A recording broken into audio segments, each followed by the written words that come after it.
सुने छोटे बहू, हम जा रहे हैं। जी।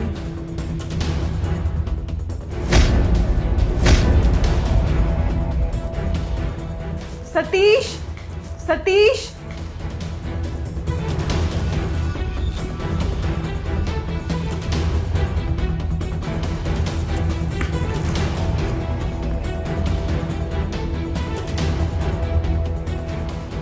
देखो सतीश, तुम बोल रहे थे ना कि तुम्हारे 2.5 लाख रुपए चोरी हुए तिजोरी से, इन दोनों ने चुराए हैं वो। अरे बहू, तुम क्या इल्जाम लगा रही हो? अगर मुझे पैसे चाहिए होते तो मैं छोटे सामने से मांग लेता, भला मैं चोरी क्यों करता? जरा बताओ इनको। कंचन भैया बिल्कुल सही कह रहे हैं, वो इस घर में चोरी क्यों करेंगे? ये घर उनका है और पैसे की जरूरत अगर पड़ती तो वो मुझसे बोल सकते थे, चोरी क्यों करेंगे वो? अरे इल्जाम तो इन दोनों पर ही लगेगा ना, क्योंकि इनकी शक्ल देखो, शक्ल से दोनों चोर लगते हैं। और वैसे भी ठहरे गांव के गरीब तो चोरी तो यही करेंगे। और वैसे भी पहले तो ये आते थे सिर्फ रहने, लेकिन अब तो चोरी भी करने लग गए हैं। इनका पेट नहीं भरा होगा ना सिर्फ इतनी चीजों से।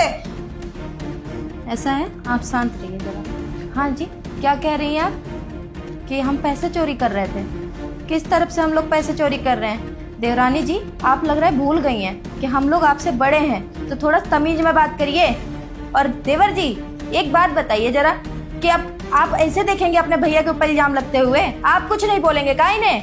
भाभी आप गुस्सा मत होइए, मैं हूं ना। कंचन क्या हो गया तुम्हें? क्या बकवास कर रही हो तुम एक बार सोचो तो, किस पे इल्जाम लगा रही हो? वो भैया भाभी हैं, वो इस घर में चोरी क्यों करेंगे?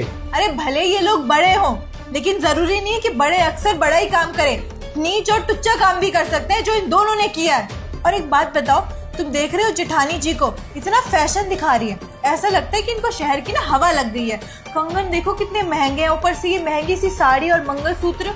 अरे गांव में जितने पैसे कमाती हो उतने पैसे पे खर्चे चलाओ ना, और इतने महंगे कपड़े खरीदने की जरूरत क्या है? जितनी चादर होती है ना, उतने ही पैर फैलाने चाहिए। और सतीश, मुझे तो लगता है सारी चीजें ना इन्होंने चोरी के पैसे से खरीदी है। पता नहीं घर में क्या क्या चुरा लिया होगा इन्होंने। बहू रानी, शायद आप भूल गई हैं, ये कंगन मेरी सासू माँ ने मुझे शादी पे दिए थे, और ये मंगलसूत्र मेरी शादी का है। समझ में आई बात? कैसी बात कर रही हो जी?